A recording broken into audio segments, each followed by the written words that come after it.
तो महाभारत शुरू होने से बहुत सालों पहले जब पांचों पांडव छोटे थे, उसी वक्त एक बार दुर्योधन ने भीम को जान से मार दिया था। और उसकी कहानी कुछ ऐसी होती है कि दुर्योधन ने भीम के खाने में जहर मिला दिया था और जहर मिला करके वही खाना उनको खिला के मार दिया और मार करके उन्हें गंगा के जल में फेंक दिया। लेकिन अब आपके दिमाग में यही प्रश्न आएगा, फिर किस तरीके से भीम जिंदा हो गए? दुर्योधन ने ऐसा किया क्यों? इसके पीछे की पूरी कथा क्या है? तो आज के इस वीडियो में हम ना केवल इस कथा के बारे में बात करेंगे, हम ये भी बात करेंगे किस तरीके से ये सभी पांडव जिनका जन्म जंगल में हुआ था, वो अपने राज्य हस्तिनापुर में पहली बार कदम रखे। आइए समझते हैं पांडु के मृत्यु के बाद का पूरा इतिहास। अब जब पांडु का देहांत हो जाता है तो उस वक्त केवल और केवल 5 पांडव और उनकी माता यानी कुंती बचती हैं। कुंती जो कि वहाँ कई सारे ऋषियों के साथ इकट्ठा होती हैं और सारे ऋषि जो कि उस जंगल में यानी उस आश्रम में रह रहे होते हैं, वो कुंती को ये चीज बताते हैं, तुम्हें वापस से उस राज्य में लौट जाना चाहिए जिसकी तुम असली हकदार हो, क्योंकि अब इन 5 पांडवों का भविष्य भी वो राज्य डिसाइड करेगा।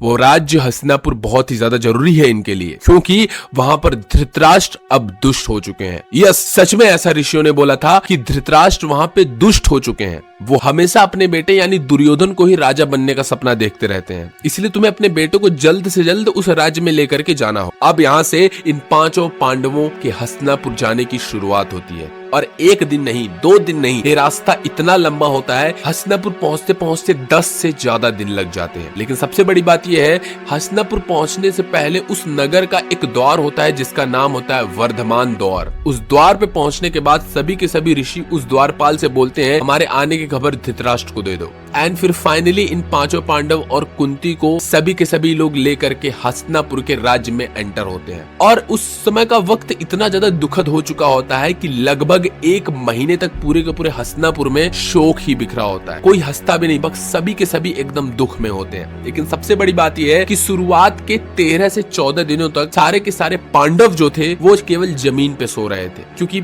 किसी के बाप के मरने के बाद ऐसा प्रचलन था कि केवल उसके बाद जमीन पे ही सोना है। जमीन पे सोने के बाद जब 1-2 महीने बीत गए, तब इन लोगों के राज्य में आते हैं वेद व्यास जी। वेद व्यास जी आकर के सीधा वो सत्यवती के पास जाते हैं। सत्यवती, हाँ वही जो कि भीष्म पितामह की दूसरी माता होती हैं, उनसे जाकर के वो बोलते हैं कि सत्यवती, अब सुख के दिन बीत गए, अब तक तुमने जितना सुख का भोग किया है वो तुमने कर लिया, अब तुम्हें जंगल में चले जाना चाहिए। और केवल तुम्हें ही नहीं बल्कि जो तुम्हारी 2 बहुएं हैं यानी अंबिका अंबालिका, यानी एक जो पांडु की माता थी और एक जो धृतराष्ट्र की माता है, इन लोगों को भी बोल दो कि तुम तीनों लोग जल्द से जल्द ये राज्य छोड़ करके जंगल में जाके तपस्या करना शुरू कर दो, क्योंकि अब इसके आगे जो पूरे हस्तिनापुर का हाल होने वाला है वो तुम लोग देख नहीं पाओगे, क्योंकि अब सबसे बड़े विद्रोह, सबसे बड़ा महायुद्ध की शुरुआत होने वाली है। अब का जो काल शुरू होगा उसमें केवल और केवल पाप देखने को मिलने वाला है। इसके बाद तुम्हारे राज्य का विध्वंस शुरू होने वाला है, लोग आपस में लड़ने वाले हैं, इसीलिए तुम लोग जल्दी से राज्य छोड़ दो, क्योंकि तुम लोग ये चीज अब नहीं देख पाओगे। वो काफी सोचती हैं और ये बात फिर वो अपने अंबिका अंबालिका से बताती हैं और वो लोग भी हस्तिनापुर के इस राज्य को छोड़ करके जंगल को चली जाती है। और इसी के साथ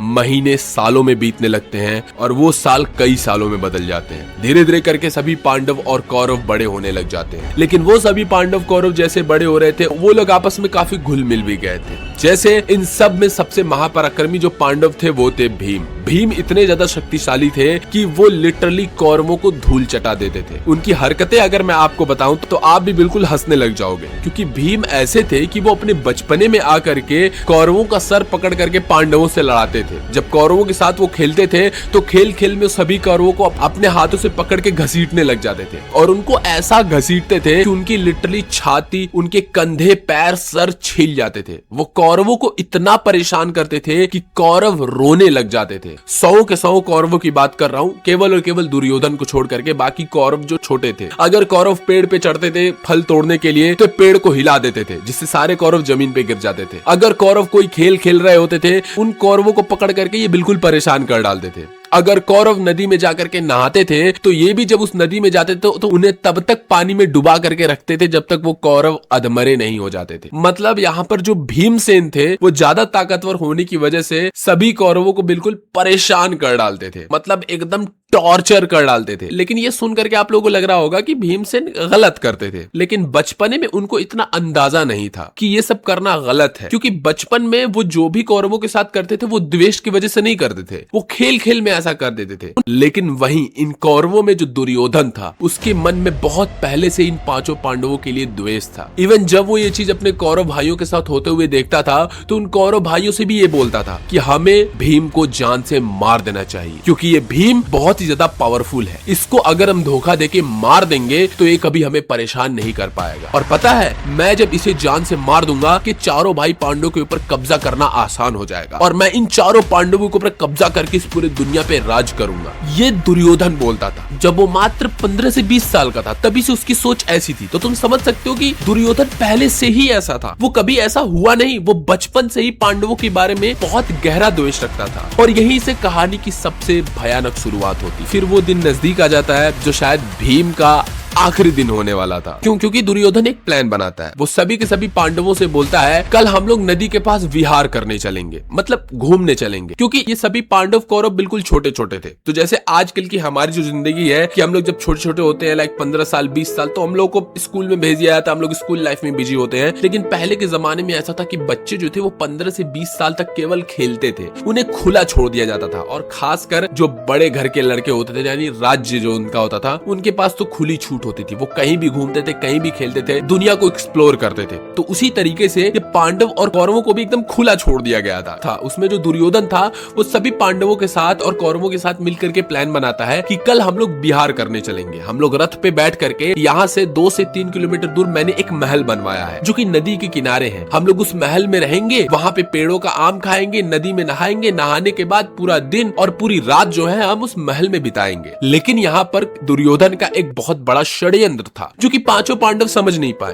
पांचों पांडव तो उसमें सबसे बड़े जो युधिष्ठिर थे उनका मन बहुत साफ था, तो वो उसके प्लान में एग्री हो गए कि ठीक है हम चलेंगे। दूसरा दिन होता है, दूसरा दिन जब सुबह सुबह होता है, सभी के सभी पांडव और सभी कौरव तैयार हो जाते हैं। ये लोग अपने अपने रथ पे बैठते हैं और रथ में बैठ के चल देते हैं। जल्दी ही वो उस महल के पास पहुंचते हैं। लेकिन वो जो महल होता है वो फुल फ्लेजेड महल नहीं होता है, वो बल्कि कपड़ों से बनाया गया होता है। सिंपली बोलूं तो जैसे आज के जमाने में टेंट देखते हैं वैसे ही वो भी होता है। वो मोटे मोटे कपड़ों से बनाया गया होता है टेम्परेरी बेसिस पे, कि वहां पर 1-2 दिन बस रुका जा सके, परमानेंटली वहां कोई रह नहीं सकता था। तो वहां पर पहुंच करके ये लोग खूब खेलते हैं, नदी में नहाते हैं, पेड़ों पे चढ़ के आम तोड़ते हैं, आपस में लोग खूब इंजॉयमेंट करते हैं। लेकिन जब धीरे धीरे करके शाम हो जाती है तब यहाँ पर दुर्योधन क्या करता है, वो इन लोगों को लेकर के उस महल में जाता है। और महल में जा करके वो महल सच में बहुत अच्छा होता है और सच में वो इतना बड़ा महल होता है कि उसमें हर व्यवस्था होती है, उसमें हर तरीके के बावर्ची लगे होते हैं जो अलग अलग तरीके के पकवान बना रहे होते हैं। अब यहाँ पर जो दुर्योधन होता है वो इन पांचों पांडवों से कहता है कि आज हमारा रुकने का प्लान यही है, आज रात हम लोग यहीं पे बिताएंगे और बढ़िया बढ़िया पकवान खाएंगे और खा के हम लोग यहीं पे सोएंगे। पांचों पांडव एग्री हो जाते हैं। लेकिन असली चीज तो रात में होती है। रात में जब डिफरेंट तरीके के खाना परोसे जाते हैं और सभी बैठते हैं डिनर करने के लिए, ऑब्वियसली रात का खाना खाने के लिए। लेकिन दुर्योधन की एक क्वालिटी क्या थी कि दुर्योधन मुंह से बड़ा शीतल बोलता था, मतलब बड़ा प्यारा प्यारा बोलता था। जब वो छोटा था तो बड़ी ही शीतलता के साथ बोलता था, ऐसा बोलता था कि मानो ये आदमी कितना ज्यादा सामने वाले का सुख चाहता है, कितना ज्यादा सामने वाले को प्रसन्न करने की कोशिश कर रहा है, लेकिन अंदर से वो उतना ही ज्यादा टॉक्सिक था। तो प्यार प्यार के चक्कर में इन सभी पांडवों को बढ़िया बढ़िया भोजन कराता है और तो और वो भीम को अपने हाथ से खाना खिला रहा होता है। लेकिन सबसे बड़ी चीज जानते हैं वो क्या करता है, वो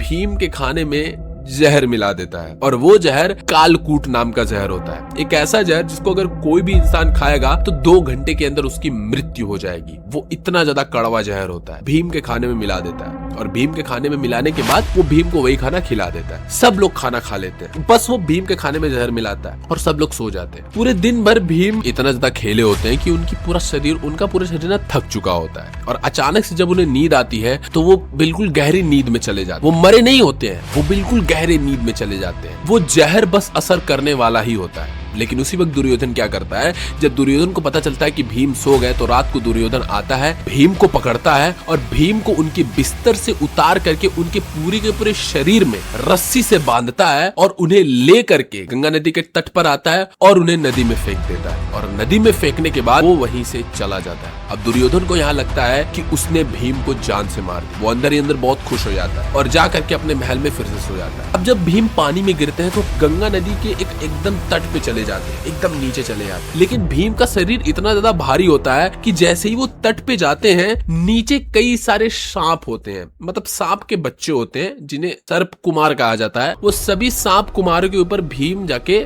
गिर जाते हैं, मतलब दब जाते हैं सारे के सारे सांप। और जब वो सारे के सारे सांप दब जाते हैं तो वो भीम से बचने के लिए भीम के शरीर को डसने लग जाते हैं। और यही पे सबसे बड़ी चीज होती है, जब वो भीम के शरीर को डसने लग जाते हैं तो सारा का सारा जो विष होता है वो भीम के शरीर में जाने लग जाता है। और भीम के शरीर में जाने की वजह से जो विष भीम के शरीर में पहले से प्रेजेंट था वो विष उस विष से कटने लग जाता है। जैसा कि वो सभी हम लॉजिक जानते हैं कि लोहा ही लोहे को काटता है, तो उसी तरीके से सांप का जो जहर था वो सभी सांपों के जहर अंदर, जो भीम के अंदर जहर था उस जहर को काट देता है, जिसकी वजह से भीम की बॉडी पूरी की पूरी न्यूट्रलाइज्ड हो चुकी होती है। और सबसे बड़ी चीज ये है कि भीम सेन की जो बॉडी थी वो इतनी ज्यादा बाहर से लोहे के जैसे सामान थी, मतलब उनके शरीर पे सांप काट तो रहे थे और जहर उनके शरीर में भी जा रहे थे, लेकिन उनका पूरा स्किन इतना स्ट्रांग था कि उनकी स्किन की कोई भी ब्लीडिंग ही नहीं हो रही थी, मतलब इतना ज्यादा लोहे के समान उनका पूरा शरीर था। और ये जब जहर से कट जाता है तब भीम को होश आता है। और जैसे ही भीम को होश आता है, भीम उठते हैं, अपने आप को इधर उधर देखते हैं तो वो पाते हैं कि वो गंगा नदी के तल में है, गंगा नदी के नीचे है। और यहाँ पर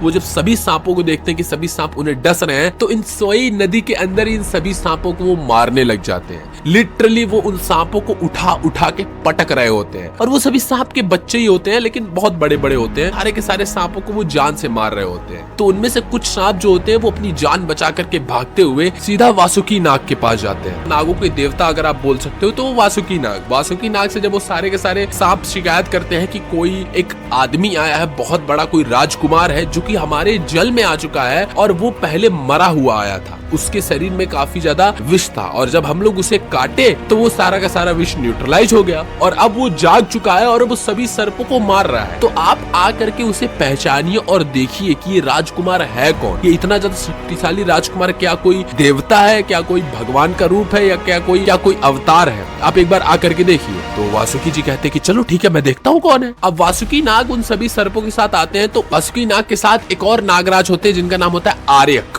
वो भी आते हैं। और जब आर्यक और वासुकी नाग आकर के भीमसेन को देखते हैं और भीमसेन भाई बिल्कुल फॉर्म में होते हैं, सभी सांपों को मार रहा है भाई पानी के अंदर। आर्यक जी बोलते हैं कि ये तो मेरा परपोता है। परपोता मतलब मैं रिलेशन बता देता हूँ कि जो भीमसेन थे उनके जो नाना थे, उनके नाना के नाना वो ये नागराज आर्यक थे, क्योंकि भीमसेन की जो माता थी कुंती, उनके पिता के नाना जी आर्यक थे। तो उसी समय देख करके काफी प्रसन्न हो जाते हैं भीमसेन को, क्योंकि भाई उनका परपोता इतना ज्यादा पावरफुल है। तब वासुकी कहते हैं कि ये तो बहुत ज्यादा पावरफुल है, बोलिए इसको क्या तोहफा दिया जाए, किस तरीके से सोने हीरे जवाहरात से इन्हें हम नवाजें। देन यहाँ पर नागराज आर्य कहते हैं कि इस राजकुमार को कुछ भी देने की जरूरत नहीं है, इसके राज्य में ऑलरेडी इसके पास बहुत कुछ है, ये हस्तिनापुर का आगे होने वाला राजकुमार है, तो इसको सोने चांदी की जरूरत नहीं है। लेकिन हाँ, इसको हम एक चीज दे सकते हैं जिसका ये प्रतीक बन सकता है, और वो है बल। अगर हम इसको कुंड का रस दे दें तो ये बहुत ही ज्यादा पावरफुल बन सकता है। तो मैं आप लोगों को बता दूं कि उस समय कुंड का रस इन लोगों के पास था, जिसको पीने के बाद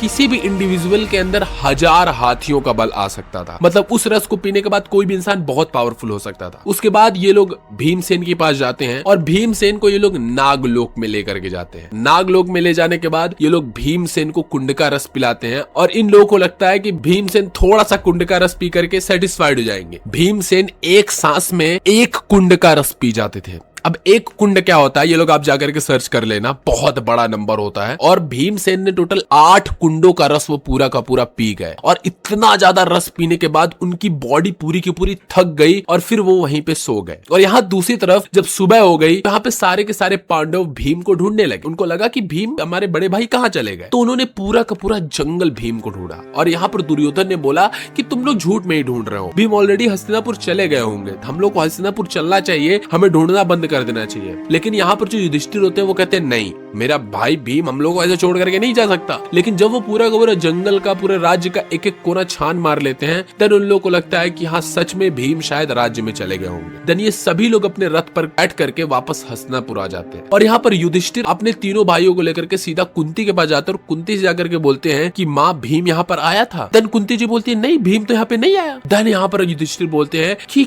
कल रात को हम लोग के साथ सोया और सुबह से वो गायब है। हम लोग उसको हर जगह ढूंढे, वो हमें कहीं मिला नहीं। हमको लगा कि वो हस्तिनापुर आ चुका होगा, लेकिन अभी तक वो यहाँ आया नहीं। तो बोलते नहीं बेटा, मुझे तो वो कहीं नहीं दिखा और अभी तक वो पूरे राज्य में भी नहीं आया। तब यहाँ पर ये लोग काफी ज्यादा शॉक्ड हो जाते हैं और पूरे के पूरे हस्तिनापुर में ढूंढने के बाद वापस युधिष्ठिर अपने माता के पास आते हैं और कहते हैं कि मुझे भीम कहीं नहीं मिला। और यहीं पे जो कुंती जो होती है बहुत ज्यादा उदास हो जाती है और रोने लग जाती है, क्योंकि कुंती और इन चारों पांडव को पहले से बात पता थी कि जो यहाँ पर दुर्योधन है वो भीम से बहुत ज्यादा हेट करता है। और इसीलिए यहाँ पर कुंती बोलती है जरूर दुर्योधन ने भीम को मार करके कहीं फेंक दिया, उसकी जान जरूर दुर्योधन ने ही ली है, क्योंकि वही एक ऐसा था जो दुर्योधन से पहले से ही जलता था। फिर यहाँ पर कुंती जो है वो विदुर को बुलाती है, मतलब पांडु के सबसे छोटे भाई, और उनको बुला करके कहती है कि दुर्योधन से जाकर के पूछिए कि हमारा छोटा बेटा भीम कहाँ है, उसी की वजह से हमारा भीम नहीं मिल रहा है। देन यहाँ पर विदुर जी बोलते हैं कि आप उसके ऊपर ऐसे लांछन नहीं लगा सकते, क्योंकि हमारे पास कोई भी ऐसा स्रोत नहीं है जिससे हम जान नहीं ले दुर्योधन ने भीम को जान से मारा है और दुर्योधन की वजह से ही भीम गायब हुआ है। और दुर्योधन इतना दुष्ट है, अगर आप जाकर के उससे बात बोलेंगे तो हो सकता है आपके सभी बेटे को नुकसान पहुंचा दे, क्योंकि अभी के वक्त में दुर्योधन बहुत ही ज्यादा पावरफुल हो चुका है और आधा का आधा राज्य अभी उसके पूरे कंट्रोल में है। तो अभी आप कुछ भी नहीं कर सकती हैं, केवल आप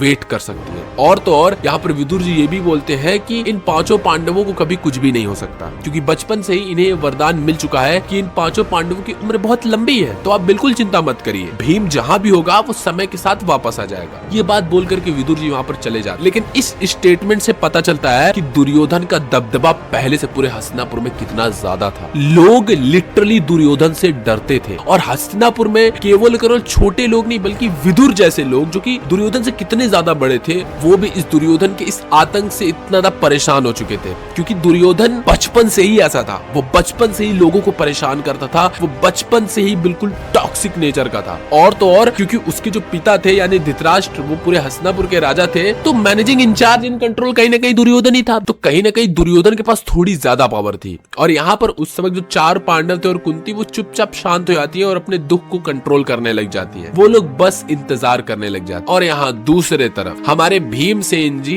इतना ज्यादा कुंड का रस पी करके लगातार 8 दिनों तक सोते हैं। हाँ, आपने सही, 8 दिनों तक ये आदमी वहां सोता रहता है और सोने के बाद जब ये उठता है मस्त अंगड़ाइयां लेते हुए फिर कहता है कि अब मैं जा रहा हूँ घर, अब मेरा हो गया, मैं बस शक्तिशाली हो चुका हूँ। यहाँ पर ये सबका आशीर्वाद लेते हैं, लेकिन जाते जाते एक मीठी खीर खिलाते हैं जो कि विष नाशक खीर होती है। मतलब अगर फ्यूचर में फिर से कोई डस ले इन्हें या फिर कोई भी इन्हें जहर दे दे तो ये विष नाशक खीर के खाने की वजह से कभी भी इनके शरीर पे वो जहर का असर नहीं होगा। तो मीठी मीठी खीर मस्त लास्ट में खाते हैं। खाने के बाद उसके बाद इनके साथ एक बड़े सर्प को इनके साथ भेजते हैं और वो बड़ा सर्प नागलोक से ले आकर के इनको गंगा नदी के तट पर लाके छोड़ देता है। गंगा नदी के तट पर आते हैं और तट पे आने के बाद ये फिर बढ़िया से हस्तिनापुर पहुंचते हैं। और जैसे ही हस्तिनापुर पहुंचते हैं, कुंती देख करके इन्हें बिल्कुल दुखी हो जाती है और उनको अपनी छाती से लगा लेते। सभी के सभी पांडव बिल्कुल खुश हो जाते हैं और फिर यहाँ पर भीम सारी की सारी कहानी बताते हैं, किस तरीके से इनको दुर्योधन ने जहर दे करके इनको नदी में डाल दिया और फिर नदी में किस तरीके से इन्होंने सांपों की कुटाई की और फिर किस तरीके से इन्होंने इतना ज्यादा रस पिया। और फिर यहाँ पर उन्होंने कुंती के पिताजी के नाना के बारे में भी इनको बताया। लेकिन सबसे बड़ी बात यह है कि अब आप लोग ये सोचिए कि इसके बाद पांडवों ने क्या किया होगा। उनके सामने प्रूफ था कि दुर्योधन ने उनके भाई को मारने की कोशिश की। उनको क्या करना चाहिए था? उनको धृतराष्ट्र जाकर शिकायत करनी चाहिए थी या फिर उनको दुर्योधन के खिलाफ युद्ध छेड़ देना चाहिए था। इन्होंने क्या किया? कुछ नहीं किया। ये बात जब वो जा करके वापस से विदुर को बताते तो विदुर यही बोलते हैं कि आप लोग को ये बात किसी को नहीं बतानी है, आप लोग चुपचाप इस बात को छुपा करके रखिए, क्योंकि अगर आप लोग ये बात जा करके किसी से बोलेंगे तो जो दुर्योधन है वो आउट ऑफ कंट्रोल हो जाएगा। वो और भी ज्यादा आपको हानि पहुंचाने की कोशिश करेगा, वो और भी ज्यादा आपको प्रॉब्लम देने की कोशिश करेगा। इसीलिए अच्छा यही होगा आप लोग इस चीज को सह के खत्म करिए, इस चीज को झेल लीजिए। इस मैटर को और आगे बढ़ाने का कोई मतलब है नहीं। इसके बाद ये लोग इस बात को भूल जाते हैं और ये लोग दुर्योधन से सतर्क रहना शुरू हो जाते हैं। और फिर उसके बाद पता है दुर्योधन कई बार इन लोगों को अलग अलग तरीके से हार्म करने की कोशिश करता है। इवन दुर्योधन ने तो भीमसेन का जो सारथी था गला दबा करके मार दिया। क्यों? क्योंकि भीमसेन से एसोसिएटेड जितने भी लोग थे दुर्योधन उन सभी से हेट करता था। और एक बार तो उसने फिर से भीमसेन के खाने में जहर मिला दिया था। लेकिन युयुत्सु ने आकर के इन पांचों पांडवों को अंत समय में बता दिया। युयुत्सु मतलब 100 कौरवों में से एक और कौरव था, 101वां कौरव, जो कि धृतराष्ट्र के दूसरी पत्नी जो कि छोटे कुल की थी उससे उत्पन्न हुआ था युयुत्सु। वो आकर के पांडवों को बताया कि इनके खाने में जहर है। फिर भी भीम वो खाना खाए और उनको कुछ नहीं हुआ। क्यों? क्योंकि वो वही विषनाशक खीर पी चुके थे। लेकिन धीरे धीरे इन कौरवों का आतंक और भी ज्यादा बढ़ता गया। दुर्योधन अब और भी धीरे धीरे करके आउट ऑफ कंट्रोल होने लग गया था। वो केवल और केवल पांडवों को नहीं बल्कि नगर के लोगों को भी धीरे धीरे हार्म पहुंचाना शुरू कर दिया था, लोगों को परेशान करना शुरू कर दिया था। और ना ही केवल दुर्योधन, बाकी 100 कौरवों के अंदर कहीं ना कहीं वो बिहेवियर आने लग गया था। वो बहुत ज्यादा उदंड स्वभाव के हो गए थे और उन लोगों की एज भी काफी ज्यादा हो गई थी। ये सभी 20 साल के ऊपर के हो गए थे। तो यहीं पे धृतराष्ट्र अब सोचते हैं कि अब इन लोगों को एक गुरु का दर्शन कराया जाए, इन लोगों के लिए एक गुरु लाया जाए जो कि इन लोगों को प्रॉपर शिक्षा दे सके, इन लोगों को धनुर्ज्ञान और सभी तरीके का ज्ञान सिखा सके। और अब यहाँ से शुरुआत होती है इन लोगों के पराक्रमी बनने की जर्नी से। क्योंकि अब कहानी में एंट्री होने वाली थी द्रोणाचार्य की और कृपाचार्य की, और किस तरीके से द्रोणाचार्य और कृपाचार्य ने इन लोगों को शिक्षा दी, किस तरीके से द्रोणाचार्य की नजरों में अर्जुन ने अपना एक अलग स्थान बनाया। सभी कथा के बारे में हम बात करेंगे इसके अगले एपिसोड में। पूरी सीरीज देखने के लिए प्लेलिस्ट आ रही है, अब जा करके पूरी सीरीज जरूर देखिएगा। मिलते हैं अगले वीडियो में, तब तक के लिए जय श्री कृष्ण।